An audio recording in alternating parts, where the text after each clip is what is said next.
¿A qué se enfrentan, vamos a decir, o cómo sienten? Sobre todo eso quizá es importante, ¿no? ¿Cómo sienten lo que está pasando? A continuación yo hablaré un poquito más formal, si quieren ustedes, de la respuesta de la institución. O sea, ¿qué ha hecho la institución o qué hizo la institución y qué continúa haciendo la institución en este momento y bajo qué marco lo está haciendo? Terminaremos con Raúl hablando dentro de todos estos marcos y dentro de todas estas situaciones, en realidad, ¿qué podemos hacer con lo que tenemos? Porque una cosa muy, muy bonita es decir lo que quisiéramos hacer y la otra lo que podemos hacer. Y terminando esto, pues nos gustaría justamente la participación de ustedes para poder tener una retroalimentación, alguna serie de ideas, alguna serie de comentarios que pudieran ayudarnos a esta construcción de esta reflexión colectiva. Bueno, sin más por el momento, yo le pasaría el micrófono a Carlos.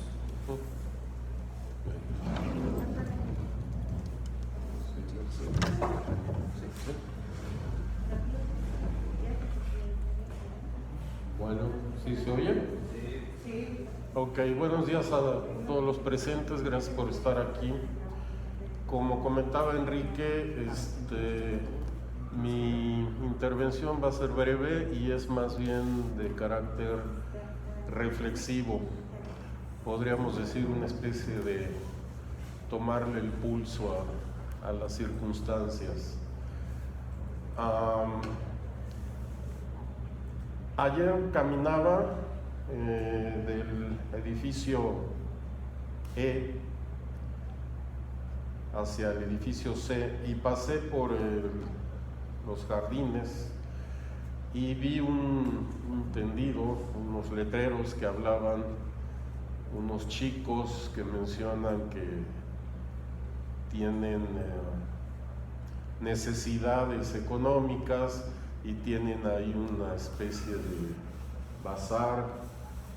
Me pareció ver que era trueque, que decía, aunque cuando me acerqué, bueno, exactamente trueque en mi caso no fue porque adquirí un libro, entonces no tuve nada que dar a cambio, entonces no sería un trueque, sería la compra, lo cual, bueno, me hizo pensar qué pasó con los alumnos durante la pandemia, qué está pasando ahora con los alumnos después o durante esta llamada pospandemia, que no estoy muy seguro del post, por todos los efectos secundarios todavía que serán a largo plazo. Pero lo que sí es evidente es de que ya estamos aquí en la UAM, eso me queda claro.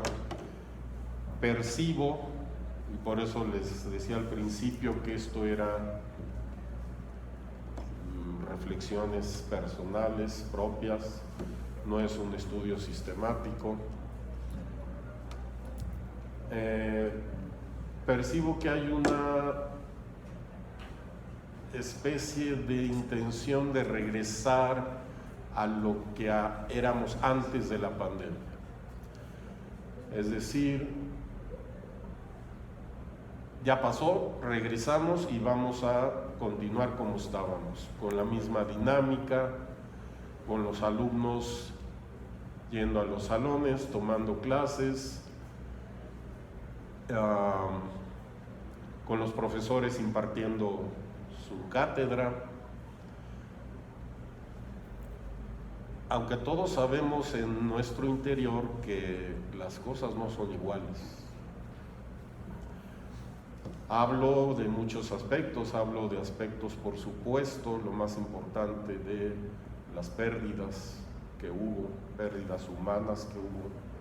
Hablo de las consecuencias de esas pérdidas humanas, tanto para alumnos como para profesores, trabajadores. Hablo de todos los sentimientos con los que regresamos y que percibo, insisto, es percepción personal, pero percibo un intento por adaptarnos nuevamente a una realidad que ya no puede ser desde mi punto de vista. tratamos de que sea. Tratamos de que, pues órale, echarle ganas y vamos a seguir como estábamos en la medida de lo posible. Sabemos que hubo pérdidas, sabemos que hubo situaciones muy difíciles en muchas circunstancias, pero vamos a continuar.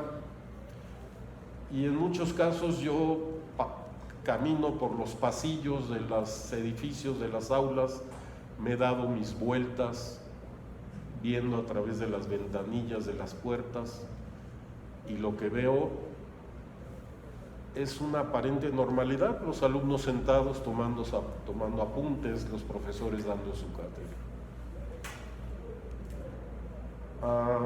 Regresando a este tianguis trueque, me quedé pensando en cuántos alumnos supe por mis redes sociales, en Facebook, por mis mensajes, de alumnos que supe que tuvieron pérdidas tremendas, ¿no? O sea, a veces perdieron a los padres, a los dos padres, perdieron hermanos, perdieron familiares,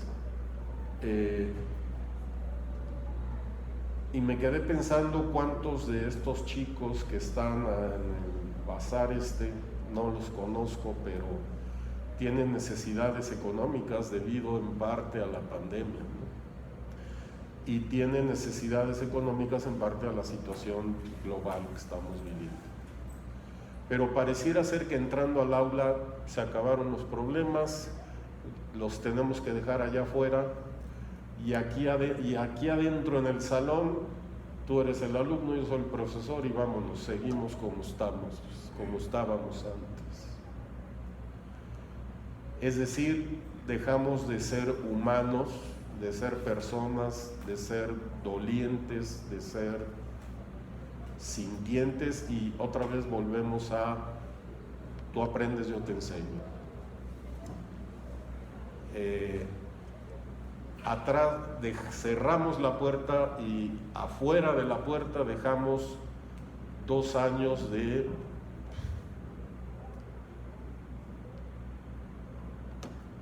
sentimientos encontrados, de dolor, de confusión, de enojo, de todo lo que uno pueda imaginar. Cerramos la puerta y es como una especie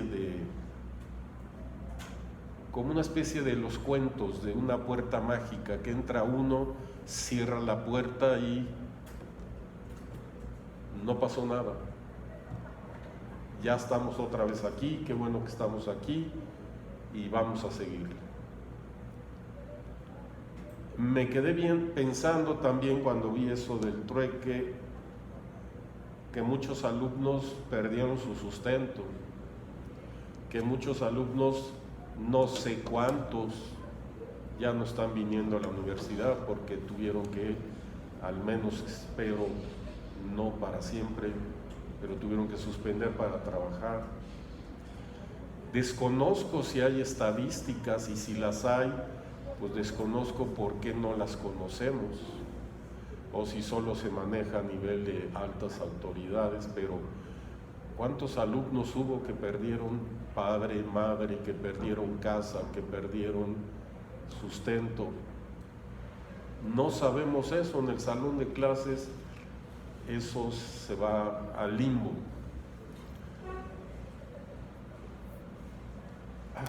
Y eso es doloroso, eso es... Sí está bien tratar de retomar la normalidad, insisto, no estoy muy seguro de que se llame así, pero ¿ante qué estamos? ¿Ante qué humanos somos después de la gran pandemia y de la pandemia que sigue de otro estilo, ¿no? Con los efectos, hoy hablaba con mis alumnos de los efectos secundarios a largo plazo que muchos tenemos debido a haber sufrido COVID, ¿no? De todo tipo. me refiero fisiológicos, bioquímicos, etc. Pero también hay efectos económicos, hay efectos emocionales. Y veo también en mis redes sociales la enorme abundancia que hay de ofertas de todo tipo de productos. Siempre ha habido, pero mucho más. De baratijas, de bisutería, de comida. Veo chicos a las 6:30 aquí ya con sus donas. Pero cuando entran a clase, no me importa. Cuando entran a clase, este es el tema de hoy. Si estuviste aquí desde las 6 o 6:30 para vender tus donas y a lo mejor no vendiste todas y estás preocupado porque pues no te va a alcanzar ni siquiera para comer el día de hoy. Entonces, quiero terminar, la reflexión la podría alargar, pero no me quiero alargar mucho más.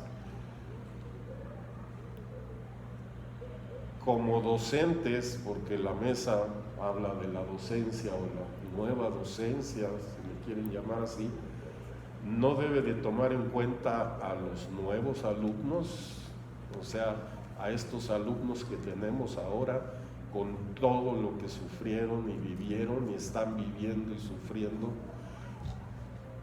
y otros que afortunadamente no tuvieron, pero como sociedad, como cultura y como comunidad, ¿qué estamos haciendo? Yo no sé cuántos alumnos tienen problemas y qué tengo que hacer para ayudar. Y con eso termino. Gracias.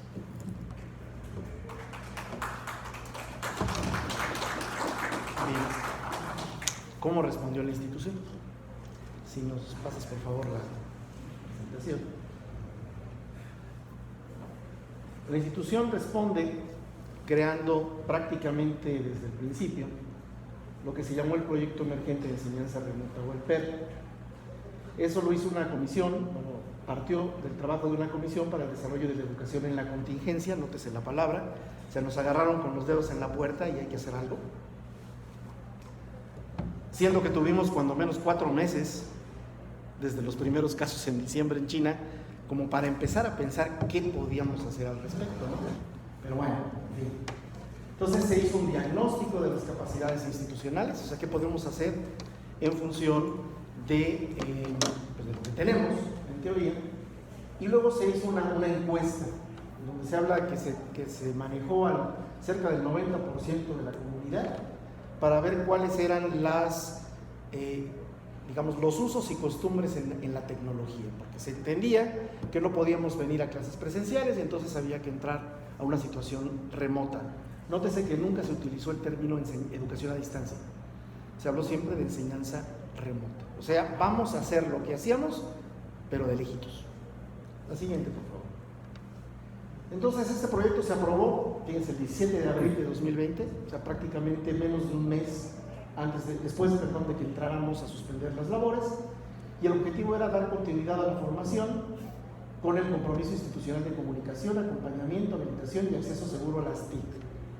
Y luego pusieron innovación educativa, habilidades educativas y cercanía social. Bueno, esta situación de emergencia entró en el trimestre 20 y les recuerdo que antes tuvimos una huelga el año anterior, entonces ya estábamos totalmente desplazados en los calendarios. Ahí después los invitaría el jueves a ver un cartel, nos mandaron un cartel, ni modo, de el impacto que tuvo tanto la huelga como la pandemia sobre el ingreso, egreso, la permanencia de los alumnos. Interesante, nada más lo comento, pegó más la huelga que la pandemia. ¿Sí? Bueno, y entonces a final del 20 se hizo un primer corte, vamos a decir, de la percepción que tenían 1.382 miembros del personal académico y 6.469 miembros del alumnado en todo esto remoto. La siguiente, por favor.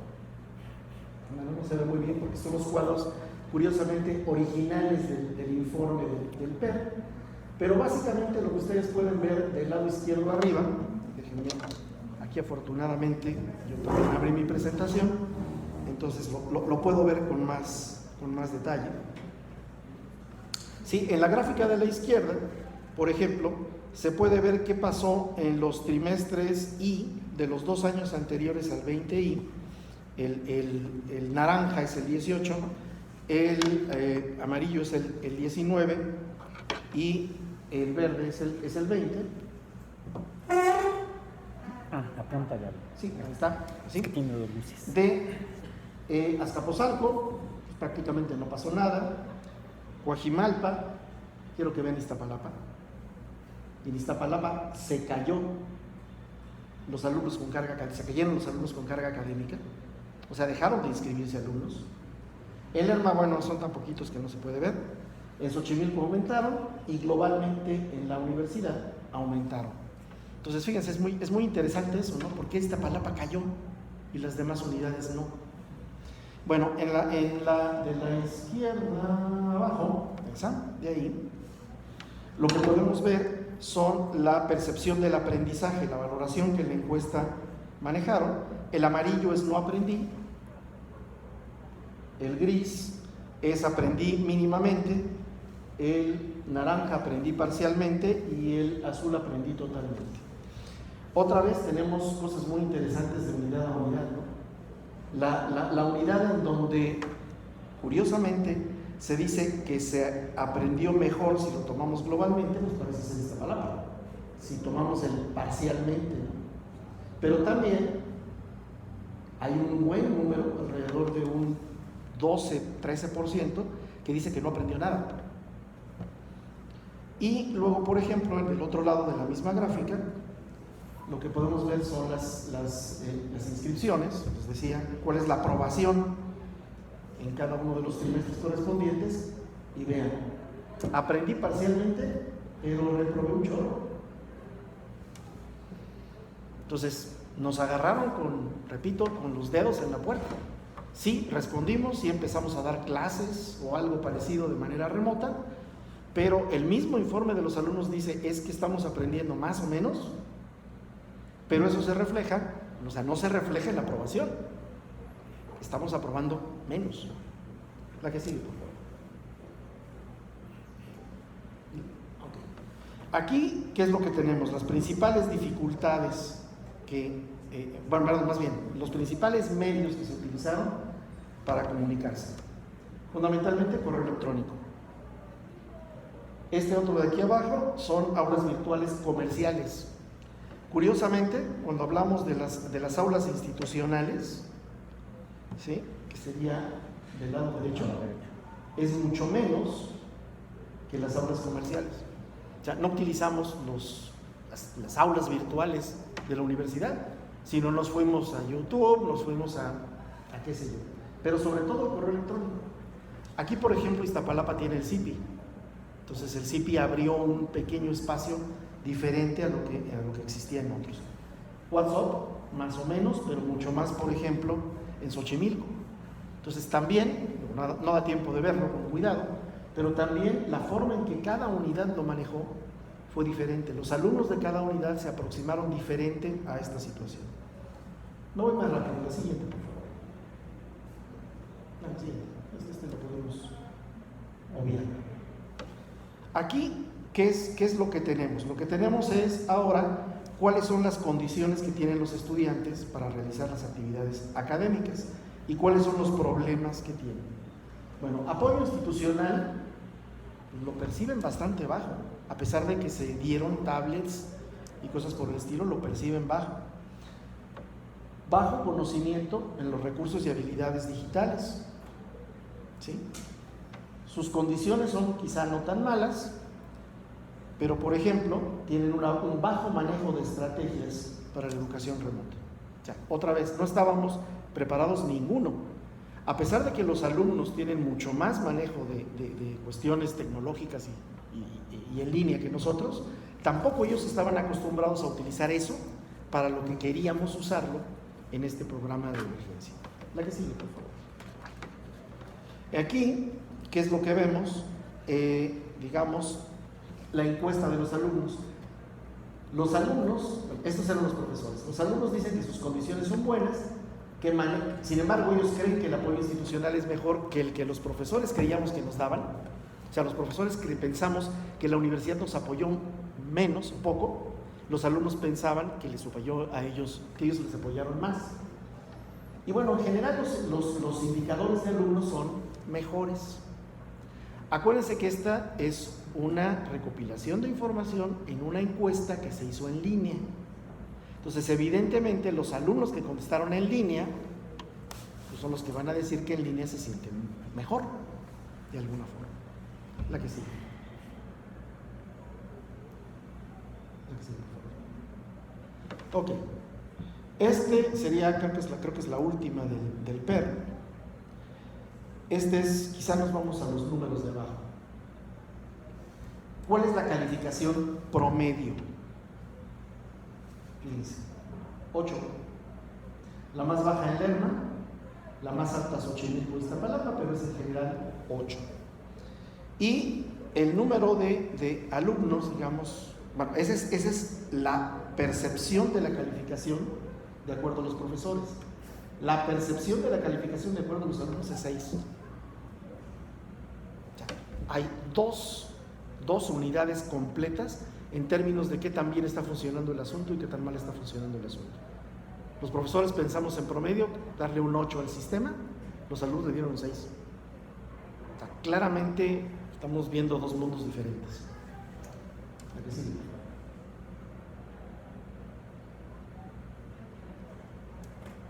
¿Se atoró? Es la última, ¿no? No debe haber más. Las áreas. Sí. Ok. ¿Cuáles fueron las áreas de oportunidad? O sea, este fue un informe de un trimestre, ¿no? Entonces, ¿qué hacemos? ¿Qué está mejor y qué está peor? Hay que centrar los servicios en el alumnado, impulsar proyectos de asesoría y tutoría. ¿Les suena conocido algo que hemos dicho todo el tiempo? Comunicación interinstitucional, procesos de acompañamiento, difundir las plataformas, redefinición de los proyectos de movilidad, espacios digitales diseñados con el enfoque al usuario, digitalización de procesos, atención a las problemáticas surgidas por la cancelación de programas, impulsar mecanismos para consolidar el sentido de comunidad, implementar un proyecto de planeación de largo aliento. Si ustedes ven todo esto, es lo mismo que tenemos habitualmente en los programas de trabajo del rector general, del rector de unidad, de los jefes de departamento. O sea, sigamos haciendo lo que estamos haciendo, pero mejor. La que sigue, por favor. Bueno, eso duró un tiempecito, ¿no? Entonces, como ya la pandemia iba en serio, entonces tuvimos que meter otro programa, el programa de transición de enseñanza a la modalidad mixta, el PROTEN. Este fue, si se fijan, ya un año después, en el 2021. Entonces ahora las UEAs se podrán impartir de forma remota, presencial, o empleando una combinación de ambas. La que sigue, por favor. Entonces, cosas muy rápidas. No cambiamos modelo académico, ni afectamos los derechos del alumnado, ni modificaremos las condiciones de contratación. Hay que continuar con las condiciones de flexibilidad, o sea, no hay problema, los alumnos pueden darse de baja, pueden renunciar y no se les va a tomar en cuenta ni las renuncias ni las NAs. Entonces, y se va a prorrogar el plazo que tienen para terminar la licenciatura. La que sigue, por favor. Bueno, hay que apoyar las plataformas institucionales, respetando el derecho a la vida privada y las imágenes de todas las personas. Recordarán que ahora no es necesario, pues no se puede obligar al alumno que prenda su cámara. Si el alumno dice que no quiere que se grabe la sesión, no se puede grabar porque es el uso de su imagen y ese tipo de cosas, ¿no? Se seguirá promoviendo el uso de programas que permitan la comunicación remota y se informará trimestralmente de los resultados. La que sigue. Bueno, esto sigue vigente, de hecho. En octubre, hace apenas un mes, se hizo el reporte de un año de qué había pasado con el PROTEN. No se los voy a pasar porque nos tardaríamos un buen rato. Los invito a que vean el informe, está en la página del Colegio Académico. ¿Sí? Todo esto está en la página del Colegio Académico si alguien tiene interés. Pero algo interesante para darle pie después a Raúl es que algunas de las recomendaciones de esta comisión para aplicarse de aquí en adelante, y nada más subrayo algunas a nivel divisional, sería implementar las medidas para agilizar e implementar cursos, UEA, cursos de otro tipo en otras divisiones y unidades. O sea, ¿qué hacemos con las interdivisionales que nos están atorando?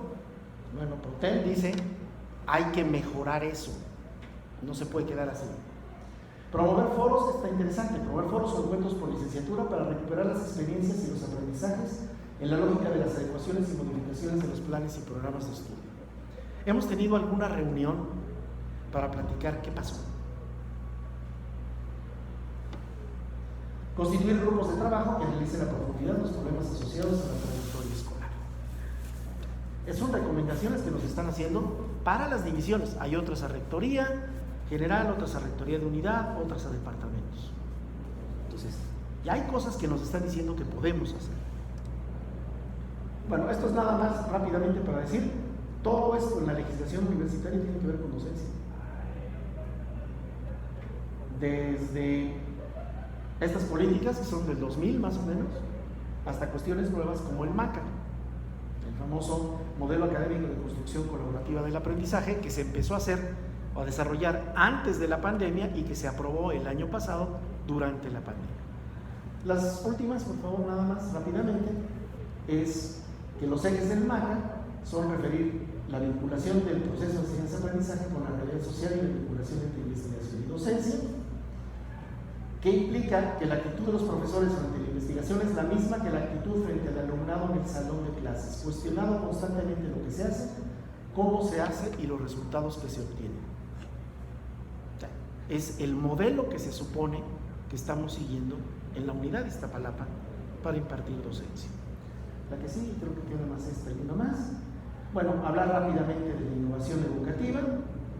Entonces hay que incorporar los avances tecnológicos del salón de clase y de los laboratorios, y entonces hay que trabajar con una modalidad mixta, el famoso blended learning. Déjenme decirles, y bueno, eso lo va a recuperar también después Raúl, que teníamos cuentas de Zoom. Teníamos. Ya no tenemos. Entonces ya si queremos hacer un blended learning, pues a ver de dónde lo sacamos, ¿no? Y hay que aclarar que esa decisión no fue de la universidad, fue de la división. Yo no sé si las otras divisiones, pero fue a nivel división. Y creo que la última me parece que, bueno, aquí hay una mezcla de tecnología, diseño instructivo en línea. No quisiera abundar más en esto para dejar un poquito más de tiempo de reflexión, pero el punto es que la universidad ha hecho cosas, ha generado información y nuevamente quisiera hacer énfasis en algo que ya dijo Carlos y que, bueno, simplemente viendo los asentimientos de cabeza de ustedes, es que, pues, ¿y esto dónde está? ¿Y cuándo supimos? ¿Y quién nos dijo que existía? Entonces es importante socializar esto, es importante que se vea que existen cosas que debemos de retomar si es que vamos a regresar a otro tipo de normalidad, no como la que habíamos estado gozando hasta ahora. Y bueno, pasaría ahora el micrófono a Raúl para que él nos hable de, y todo esto que queremos hacer, la universidad, ¿qué tiene para ayudarnos a hacerlo? Pues desafortunadamente tiene una experiencia que no se ha usado, que ya tiene más de 20 años. Que quizá por cuestiones de tipo circunstancial, cronológico, de edad del profesorado de la universidad en general, pero de la división en particular, incide en cómo se ha adoptado la tecnología de cómputo inicialmente y luego posteriormente la de internet. A pesar de haber sido casi la UAM como institución universitaria, fundadora de Internet en México, e incluso de una Internet académica desde 1999, esto no permeó a la comunidad académica en general, no solamente en docencia, sino también en investigación y también en la preservación y difusión de la cultura, pero me voy a centrar en la parte de docencia. Entonces, más que nada se trata de poner sobre la mesa una pregunta. ¿Tenemos realmente nuevas oportunidades para la docencia? ¿Qué tan nuevas son y por qué se presenta eso? Si me das la siguiente imagen. Bueno, pues alguien nos dominó en el mundo. Y precisamente a partir del 23 de marzo de 2020, que por indicaciones de la autoridad federal, las actividades de educación deberían continuar como una de las componentes para el control de la epidemia en el país. Para continuarla tendríamos que ver cómo le hacíamos desde casa. A diferencia del único antecedente que existía a nivel mundial, tenía poco más de 100 años, la pandemia de la mal llamada influenza española, en la cual en los países tampoco se suspendieron las actividades educativas, sino lo que se hizo fue que las actividades educativas se hacían al aire libre. Incluso no importaba la temporada del año, la época del año, la estación del año. En invierno los niños estaban tomando clase en las azoteas o en los jardines, muy bien abrigados y con cubrebocas, porque no había, es más, no se conocían los virus. No se conocían los virus en 1918. Y no podían irse a su casa y tomar clase en línea porque no había línea. La comunicación masiva, el único medio de comunicación masiva que existía en 1918 eran los diarios en papel. Formalmente no existía la radio como medio de comunicación masiva, sino solamente de comunicación a nivel de instituciones, gobiernos, grandes empresas. Las primeras estaciones de radio precisamente se empiezan a crear en la década de los 20. Y tampoco podemos pensar, el teléfono ya existía, pero no tenía la difusión y era un servicio carísimo. Entonces, pues había que ir a las escuelas y usando lo que se usó de los cubrebocas 100 años después. Pero 100 años después teníamos ya el uso de las leyes de las ecuaciones de Maxwell, teníamos un montón de cosas, bendita Internet, y la Internet popularizada, y incluso ya como estaba a principios del siglo XX, que nos permitió precisamente, si me das la siguiente, poder contar con diferentes servicios en el mundo y en la UAM como institución. Institucionalmente teníamos, como algunos lo mencionó Enrique, como parte de la infraestructura física institucional, así como las aulas y los laboratorios que tenemos de ladrillo y con mesas y lámparas y equipos de laboratorio en los laboratorios y pizarrones blancos y verdes en las aulas, butacas, y nos habíamos modernizado, ya teníamos educación del siglo XXI con retroproyectores para las laptops en las que proyectamos PowerPoints principalmente. A eso se unía la disposición del correo electrónico desde el siglo pasado, en particular 2 servicios institucionales que son los servidores de Shanum y de Titlani, Shanum para el personal de la universidad, Titlani para el alumnado, pero también reconociendo que no todo el alumnado hace uso de su cuenta gratuita institucional de Titlani, la universidad desde hace años aceptó que los alumnos registraran su correo electrónico común de servicio particular para manejarlo como un medio de comunicación institucional. Por eso pongo otros correos electrónicos, con la peculiaridad de que es un medio de comunicación como el correo postal lo era hace 100 años, era la única manera en la que la gente se podía comunicar entre sí hace 100 años, era por medio de correo postal. Y eso es asíncrono, ¿sí? El correo electrónico es asíncrono porque aunque viaja a la velocidad de la luz, pues lo ves hasta que abres tu cuenta, ¿sí? Actualmente se pueden poner alarmas en algunas aplicaciones, en algunos dispositivos, pero no recibe uno el mensaje de manera directa en tiempo real en las personas, por eso es técnicamente asíncrono. También ya existía en la unidad de Iztapalapa un servicio que empezó después de 2009-2012, con un antecedente previo desde 2002, que son sitios web, páginas web educativas, se llamaba el servicio, administrado por la Oficina de Educación Virtual, Virtuami, que ponía a disposición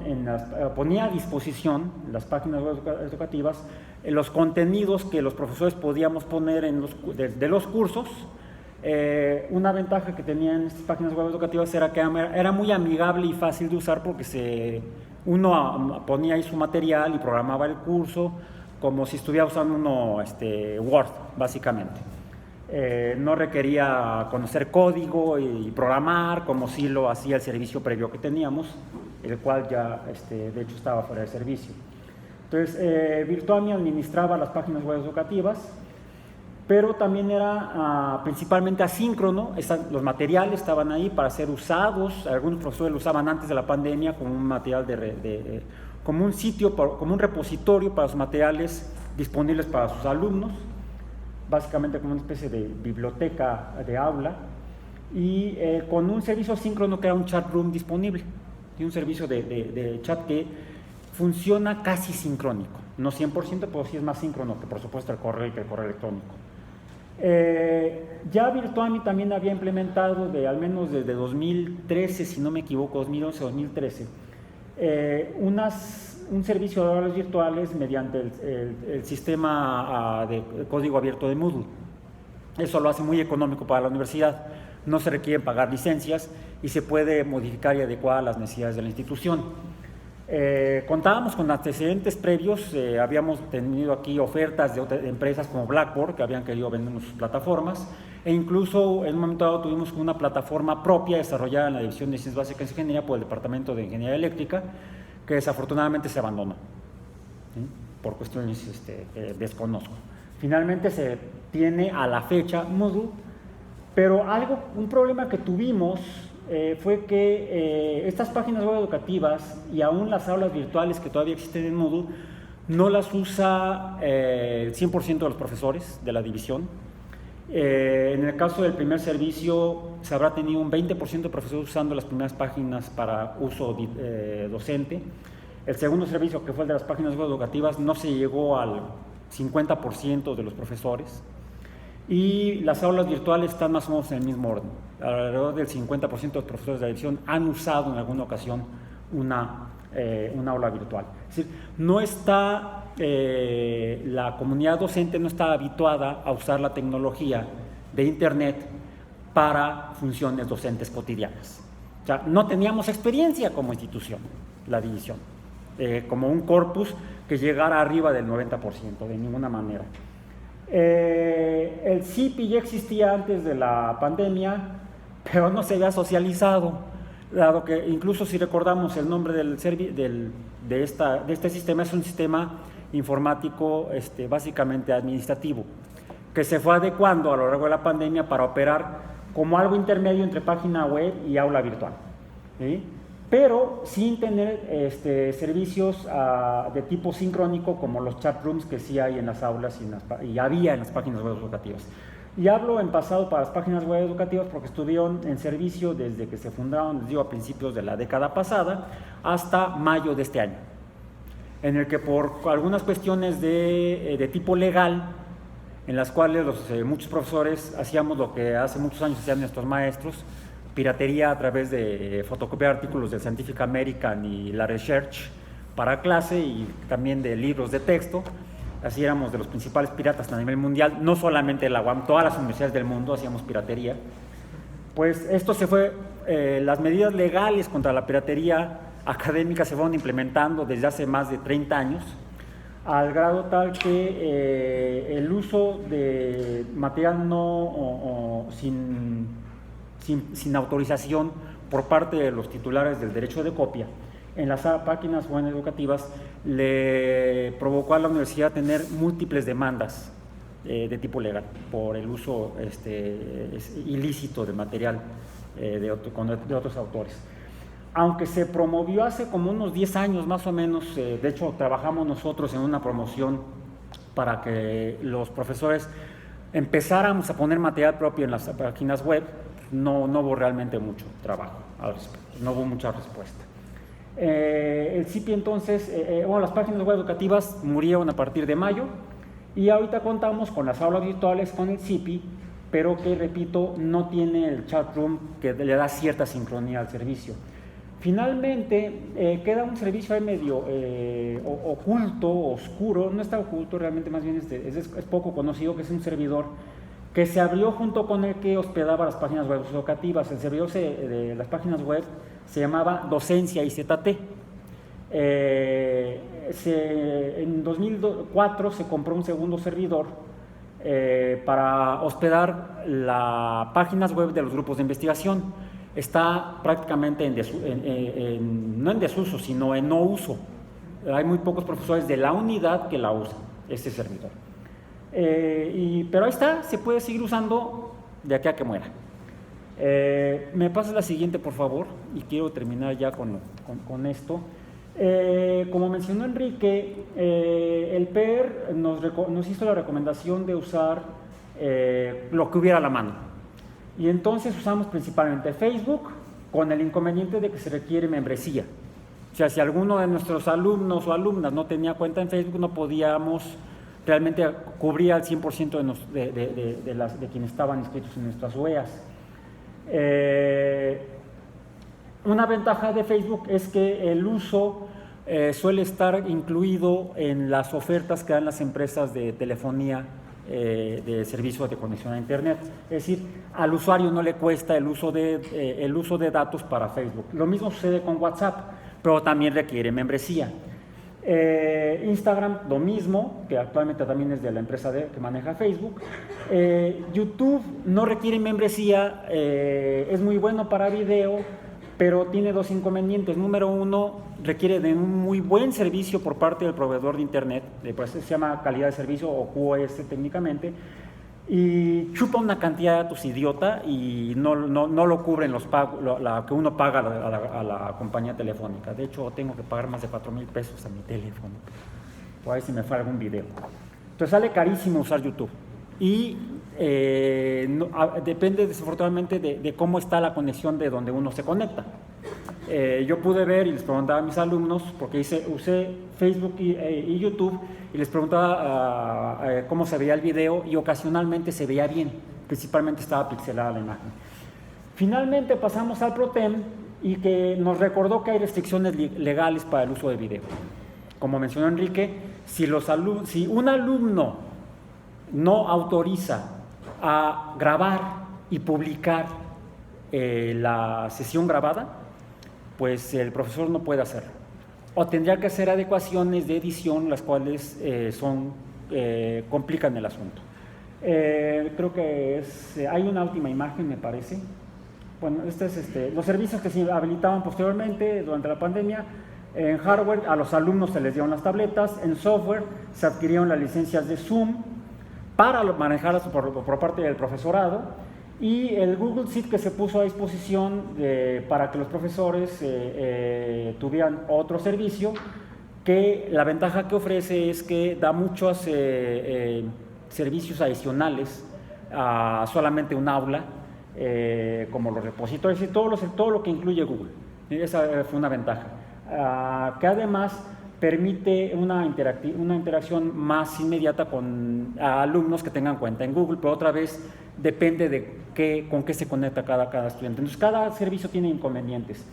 Finalmente, lo que hicimos la última es pues pasar de la versión en el aula a la versión en la pantalla, como si fuera lo mismo, y para nada es lo mismo.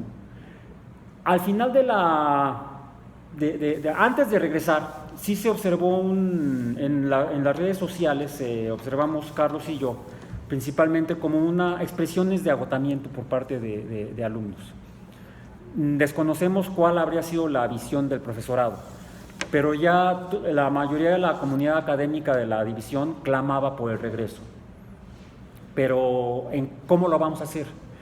Lo que repito que fue evidente para el caso del personal docente es que la mayoría no estaba capacitada. Y finalmente improvisamos, y como toda improvisación sin experiencia, tuvo muchísimas deficiencias, y esa pues, podría ser una de las explicaciones del por qué los resultados que presentó Enrique.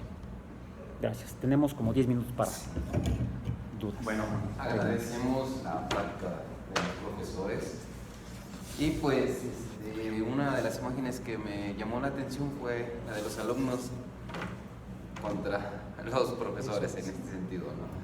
Me recordó el libro de Luis Portilla de La visión de los vencidos. Creo que no habíamos visto la otra parte que es importante, ¿no? Para seguir conociendo esta parte de la docencia.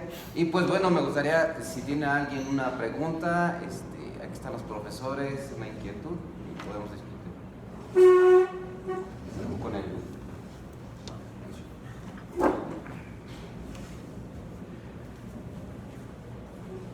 Bueno, primero pues les quiero agradecer porque fue muy interesante lo que presentaron.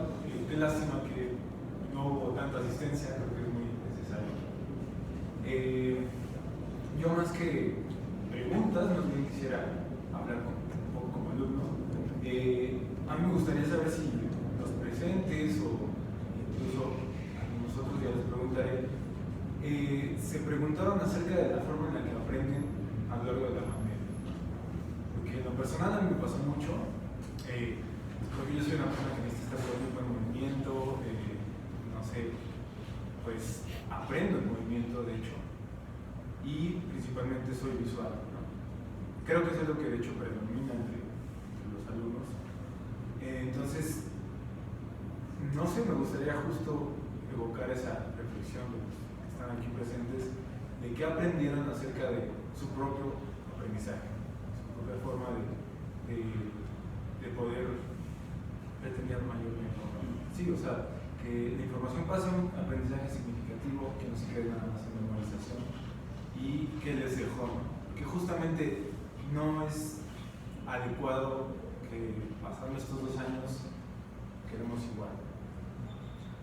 Y también para los docentes pues, supongo que fue todo un reto porque ninguno estábamos preparados y creo que ojalá pueda servir también para generar nuevas estrategias y ver qué podemos hacer tanto como alumnos como profesores, ¿no? Porque creo que así como nos agarraron de forma desprevenida, de ahí podemos sacar qué hicimos mal como alumnos y qué a lo mejor pudieron haber hecho mejor como docentes. Mira, me voy a permitir responder como primera voz. Yo comencé a usar internet para apoyar los cursos que doy en la UAM desde 1998. Hubo circunstancias que me llevaban a eso. Aprendí a programar para hacer sitios web y lo primero que me di cuenta es que no solamente tenía que aprender programación, sino que tenía que aprender educación. Lo que mencionas, cómo aprende cada persona y cómo se aprende lo que se tiene que aprender en las ciencias naturales, que es distinto a la filosofía, las letras, carreras más técnicas, más tecnológicas, más humanísticas, más emocionales. Es diferente la forma en la que la gente se allega a ese conocimiento. Y a pesar de tener 24, al inicio de la pandemia, 2000 realmente, pues 22 años de experiencia y un montón de cursos de por medio, hubo días en los que yo me sentí a llorar, porque me sentí impotente. Yo aquí quisiera comentar algo que también bueno, todos hemos percibido, ¿no? No podemos enseñar igual todo. Simplemente, las habilidades del laboratorio, por más que quieran usar simuladores, programas, imitaciones, pues hay que hacerlas, si no, no se obtiene. Pero hay una serie de conocimientos que sí pueden impartirse, llamémosle así, de lejitos, ¿no?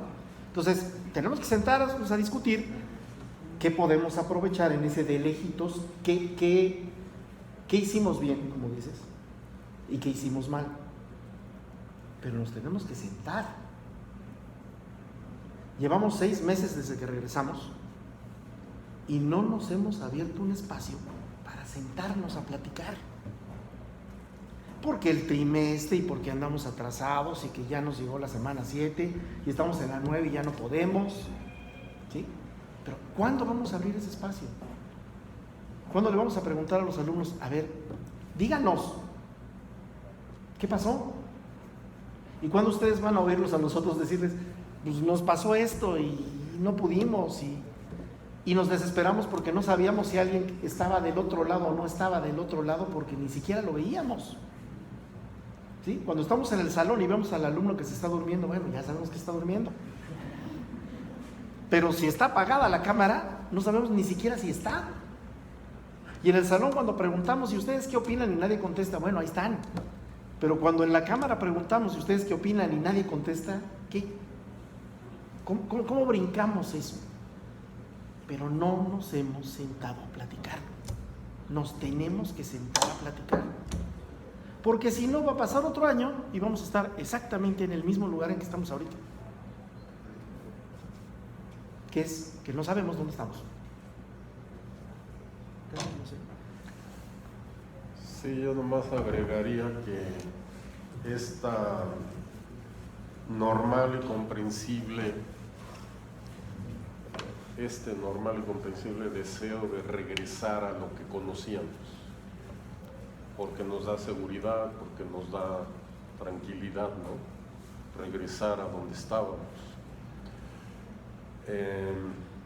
Pero tenemos que darnos cuenta de que ya no estamos donde estábamos, ni podemos volver a estar donde estábamos si queremos mejorar, ¿no? Por un lado, Raúl comenta que a veces se desesperaba, y eso que él comenta que tiene muchos años, me consta, tiene muchos años aprendiendo y trabajando con estas cuestiones de internet. Para los que somos pues, un poco menos o un mucho menos expertos en esas cuestiones, no saben la angustia que fue para muchos profesores, pues de repente, así en 3 patadas, órale a tomar cuanto curso, webinar, taller y todo lo que se puede, y todo lo que se podía, ¿no? Y era a veces muy frustrante. Y lo mismo para los alumnos, ¿no? Entonces, yo creo, retomando lo que comenta Enrique, es que otra vez volvemos a... Hay buenas intenciones, hay buenos deseos, empieza a haber una serie de talleres de formación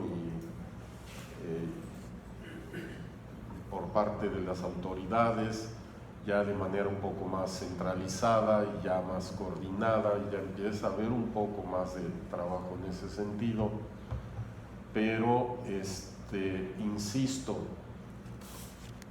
sí tenemos que tomar en cuenta los aspectos humanos, por favor, los aspectos emocionales no se están tomando en cuenta.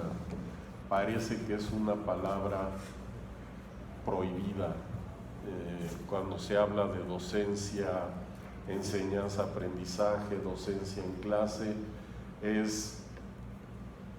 La consigna es: mis broncas se quedan afuera del salón, las de ustedes también, y aquí no somos humanos con emociones, con dudas, con crisis, con preguntas, con anhelos.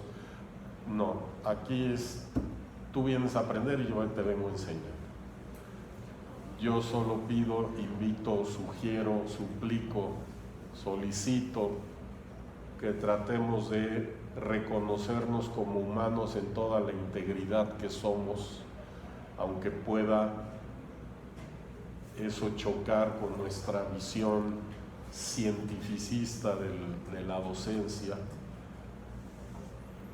y reconocernos aprovechando lo que vivimos con la pandemia, con todo lo doloroso que fue, darnos cuenta y aprender de ahí que somos humanos y que eso también está en clase y que eso también está en el salón y también está parado en el pizarrón y está sentado en una silla.